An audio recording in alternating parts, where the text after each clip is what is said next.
What is happening, baby? Welcome back to the Huddle Chat Sports Network's very own fantasy football huddle, presented, as always, by DanklyfeBrand.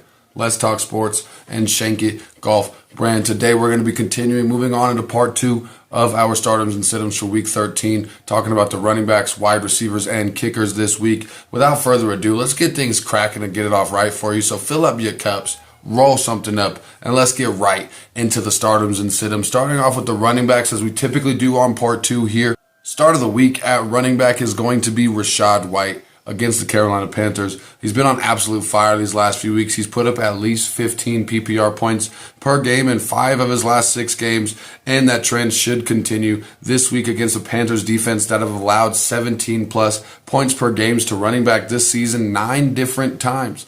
And at least one running back has gone off for 17 or more points in each of their last 4 games, and can expect both the Panthers' terrible trend and Rachaad White's hot trend to continue on through week 13. Rachaad White should be started in all formats. I'm also going to be starting Isaiah Pacheco against the Packers. He was listed as a stardom last week, and he went ballistic. Got those 2 touchdowns, had a season-high 25.9 PPR points in Las Vegas, and I'm continuing to bank on the trend of Isaiah Pacheco being a person that you can rely on in your fantasy football playoff hunt, especially against this Packers defense, who's absolute Swiss cheese when it comes to running backs this season. They've allowed 15 plus points to running backs 7 different times this week or this season, and I think Isaiah Pacheco is going to be a solid number 2 running back this week for you in your fantasy football lineup. I'm also happy to say Ramondre Stevenson is back. Ramondre Stevenson owners, we've been talking about it for the last few weeks. You can rejoice. He's been hitting his stride. He's put up 21 plus points in 2 of his last 3 games. I mean, he's been putting some distance between him and Ezekiel Elliott as far as who is the number 1, the beta, and the alpha running backs on this roster. He is definitely the alpha when it comes to it, and Ezekiel is the beta. And Ramondre Stevenson has been absolutely killing it, and I love to say it as somebody who was expecting a lot more from Ramondre, albeit that was before the Ezekiel Elliott trade. But I do like Ramondre's success to continue this week against the Chargers, who have allowed 16 or more points per game to 7 different running backs this season in fantasy football, and look for Ramondre Stevenson to continue the trend of being good while the Chargers allow up all the points that they possibly can against opposing running backs. I'm also going to be starting Najee Harris. Jaylen Warren should definitely be a solid start too, but at this point, we know Jaylen Warren is a solid start. The question really is Najee Harris.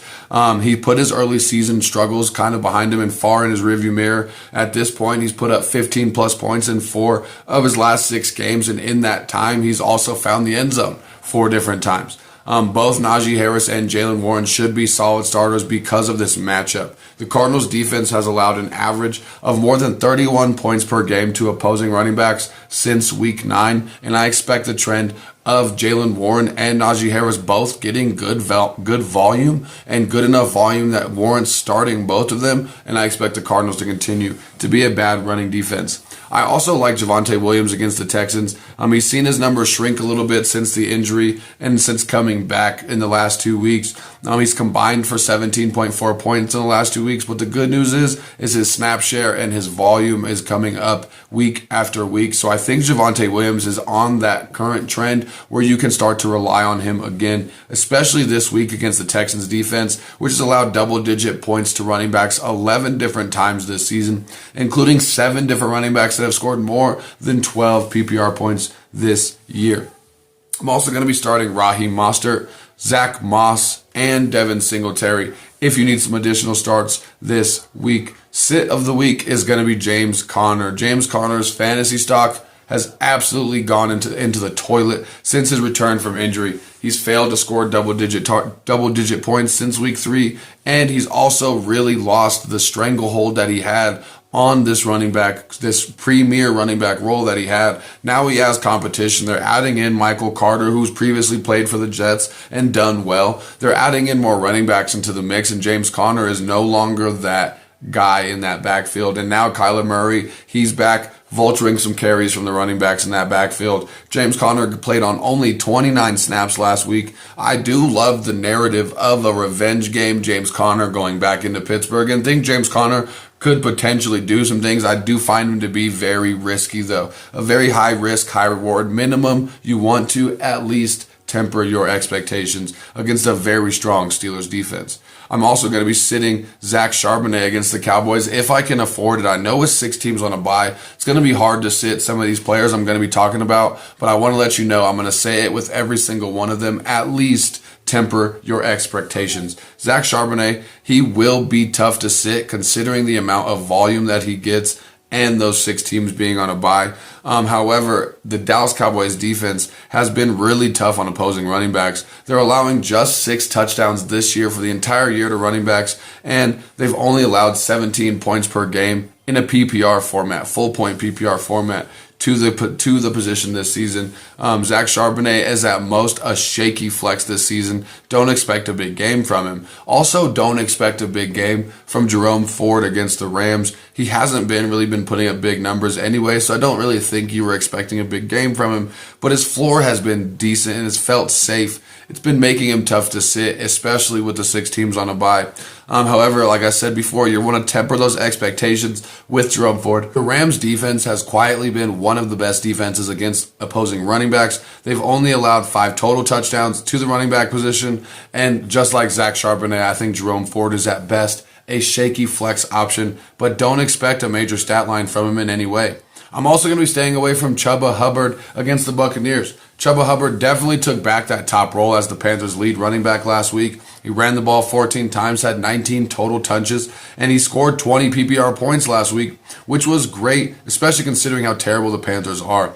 However, you're looking at them playing the Tampa Bay Buccaneers, and their defense has surrendered the 6th fewest points per game to running backs, even though they just let Jonathan Taylor go off for 2 touchdowns last week. That tells you how good they were before an actual good running back went off against them. At best, Chuba Hubbard is a shaky flex option, and with a new head coach and new play caller, who knows what that offense is going to look like this week. I like the wait and see approach on him. I'm going to be staying away from A.J. Dillon against the Chiefs, man. What can I really say? A.J. Dillon he's not produced in the weeks that he's had a featured role when he has a good matchup. He's got a bad matchup against the Chiefs defense that's been tough all year to running backs. A.J. Dillon has not shown he's a reliable running back. No matter whether he has a featured role or not, stay the hell away from A.J. Dillon. I'm also staying away from Brian Robinson Jr. against the Dolphins, Kareem Hunt against the Rams, and Miles Sanders. I'm staying away from them this week. I really don't want anything to do with the Carolina Panthers backfield in any way, shape, or form. Moving on to the pass catchers, the wide receiver position, more like it. The start of the week for me at wide receiver is going to be Brandon Ayuk.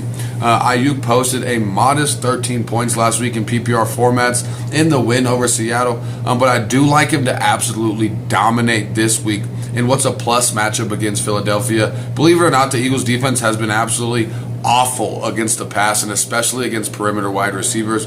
They're allowing 12 touchdowns on the year and the most fantasy points to the position. In what really could be a shootout, I really think that Brandon Ayuk can be started with confidence. He's my start of the week this week. I'm also starting, and loving to say it, Michael Pittman Jr. I was never wrong on Michael Pittman Jr. For you Michael Pittman Jr. haters, I was just early. The man has top 10 potential, even with a backup quarterback. Michael Pittman Jr. continues to shine this season in the stat sheets. He scored 20 plus points in last week, or 20.7 points in last week's win over the Tampa Bay Buccaneers. And he has another extremely nice matchup this week against the Titans that have allowed the 5th most points per game to perimeter wide receivers in the last 4 weeks. You're looking at him in week 5 being held to only 10 points against them. I think Michael Pittman has a nice game against the Tennessee Titans and is a nice start this week. Christian Kirk against the Bengals, I'm also starting. Calvin Ridley has been the best Jacksonville Jaguars wide receiver this season over the last 2 weeks for sure. However, Christian Kirk has been able to eat no matter what Calvin Ridley is doing. He just missed scoring a touchdown last week in Houston, which would have bulked up his stat line a lot more. And this upcoming matchup against the Cincinnati Bengals is an absolutely lovely one. You're looking at them allowing the 9th most points per game to wide receivers. I think that Christian Kirk is a definite solid flex option, especially in those leagues where you have those 3 wide receivers. But even in 2 wide receiver leagues, I'm liking starting Christian Kirk in my flex position. I also like Hollywood Brown against the Pittsburgh Steelers. Hollywood Brown finally came to life last week. Seems like he's really been a dud through these last few weeks. He was targeted 12 times and he scored 14.8 points despite missing practice all week. With 6 teams being on a bye this week, I'd rather start him against the Steelers than a ton of different wide receivers, and we're getting ready to get into my sit-ems here very shortly. Their defense has allowed 12 plus points. Talking about the Steelers, their defense has allowed 12 plus points to wide receivers at least 12 times this season, including 5 different wide receivers that have gone off for more than 19 points, and 3 of them had over 30. So you're looking at the Steelers really giving up a lot of action to wide receivers. I love Hollywood Brown as a solid flex option as long as he's active. I'm also going back and starting George Pickens. It's a good pick to start Pickens against the Cardinals this week. The offense was more productive last week with the new play caller, Matt Canada, at the helm. But you're also looking at George Pickens only scoring 8.8 PPR points. I have the feeling that he's going to go absolutely bonkers against the Cardinals defense that have allowed the 5th most fantasy points per game to wide receivers. With Deontay Johnson being back in the lineup, as I said before, I think George Pickens actually gets better. So I think I think that George Pickens gets a lot more targets this week, and especially if he scores a touchdown, you're looking at him having an absolutely amazing game. So I love starting George Pickens in my flex position. I'm also starting Adam Thielen, Cortland Sutton, and scary Terry McLaurin. Wide receivers, I'm staying away from Drake London.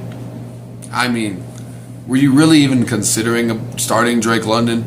I've been staying away from Drake London for the past few weeks. I don't really think there's been a point in this season where I really considered even talking about Drake London. But if you really have Drake London on your roster, on your lineup, in consideration, don't. Sit of the week this week is going to be Drake London. He's playing that Jets defense. They've allowed the fewest points per game to perimeter wide receivers. What's more, their defense has not allowed a single touchdown to wide receivers this season. At best, Drake London should be seen as an extremely risky flex option. I'm also staying away from the Puka Shell Necklace, Puka Nacua. He's playing the Cleveland Browns this week, and just like the Cowboys defense, we know that Browns defense is perhaps the best defense in the league this season, believe it or not, and they've been shutting wide receivers down. He's been really struggling since Cooper Kupp came back, even though Cooper Kupp has really done jack shit since he's come back. You're looking at last week, him posting at 6.7 points in PPR against Arizona. Next, he's got this matchup against the Browns. If he couldn't get it done against Arizona, this whole Rams offense is extremely hard to trust unless their name is Kyron Williams. I want nothing to do with any Los Angeles Ram until I can see some success more in the future. So right now, I'm not relying on it. If you can afford it, stay away from Puka Nacua. I'm also staying away from Chris Godwin against the Panthers. Godwin has really been a dud in all of November. He was almost useless in all of November and is most likely on your waiver wire or at least one bad game away from the owner that has him from dropping him.